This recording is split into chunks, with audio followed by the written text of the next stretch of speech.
La ville africaine de Dogo vibrait au rythme de son marché central.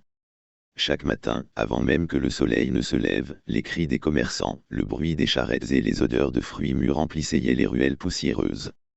Au milieu de cette foule bigarrée, une femme se faisait remarquer, Mariam.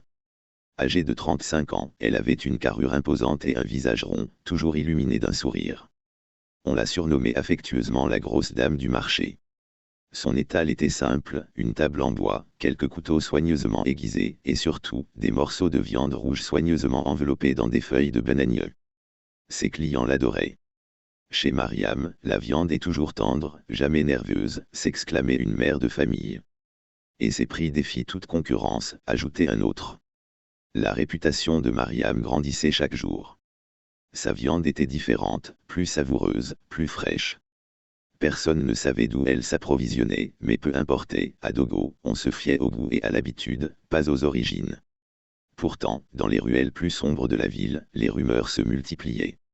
Certains disaient que la viande de Mariam avait une odeur étrange, difficile à décrire. D'autres racontaient qu'elle sortait la nuit avec de gros sacs, qu'elle traînait jusqu'à un entrepôt désaffecté au bord du fleuve. Et surtout, depuis que son commerce prospérait, des disparitions étranges secouaient Dogo. De jeunes mendiants ne revenaient plus à leurs coins habituels.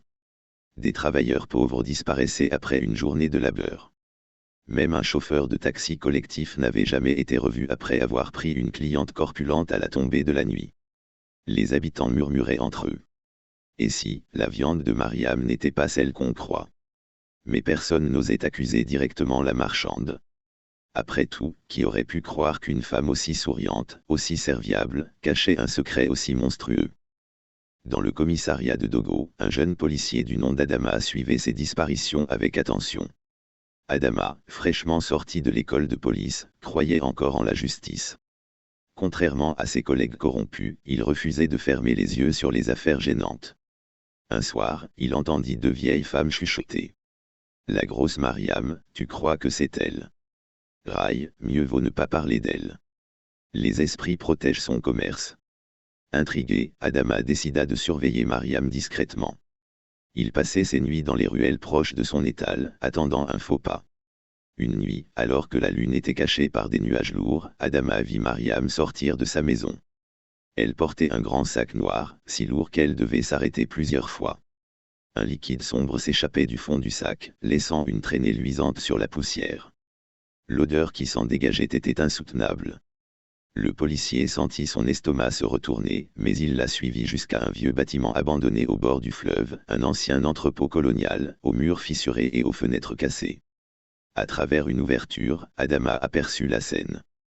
Sous la faible lumière d'une lampe à pétrole, Mariam travaillait avec une précision glaçante. Un corps humain, suspendu par les pieds à une poutre, oscillait doucement. Mariam, calme et concentrée, découpait méthodiquement des morceaux, qu'elle plaçait dans des bassines. Ses gestes étaient ceux d'une professionnelle de la boucherie. Son visage, habituellement jovial, affichait une froideur mécanique. Adama eut un haut le cœur. La vérité était plus terrifiante qu'il ne l'avait imaginé, Mariam nourrissait la ville avec de la chair humaine. Adama savait qu'il ne pouvait pas agir seul. Le lendemain, il prévint ses supérieurs. Mais à Dogo, la corruption gangrenait tout. Certains officiers préféraient ignorer l'affaire, d'autres semblaient même complices. Alors, Adama organisa un plan avec les rares collègues de confiance qu'il avait. Quelques jours plus tard, alors que le marché battait son plein, Mariam souriait comme toujours, vendant ses morceaux saignants.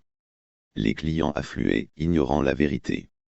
Mais ce jour-là, plusieurs policiers en civil se glissèrent dans la foule. Au signal d'Adama, ils encerclèrent l'étal et arrêtèrent Mariam sous les yeux ébahis des habitants.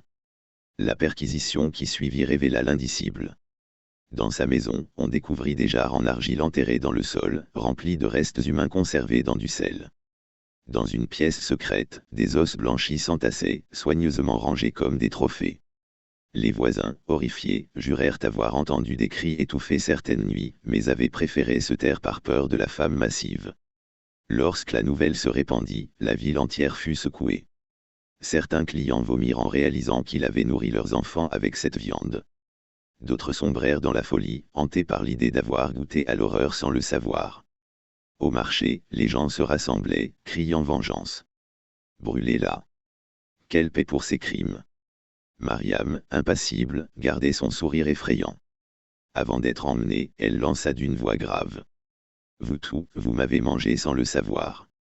Ces mots glacèrent le sang de la foule. Mariam fut finalement condamnée. Certains disent qu'elle mourut en prison, d'autres jurent qu'elle s'échappa grâce à des complicités occultes. Mais une chose est sûre, son histoire hante toujours Dogo. Aujourd'hui encore, les anciens mettent en garde les jeunes. Ne fais pas confiance à la viande trop tendre, trop bon marché. Tu ne sais jamais ce qu'elle cache. Et dans les ruelles du marché, certains jurent entendre, au milieu des cris des vendeurs, une voix grave murmurer. Ma viande est la plus tendre. L'histoire de Mariam, la marchande du marché noir, devint une légende urbaine racontée à voix basse. Une mise en garde contre la faim, la pauvreté, mais aussi contre la naïveté des foules. Et si, un jour, vous visitez Dogo et que vous tombez sur un étal au prix trop alléchant, souvenez-vous de Mariam.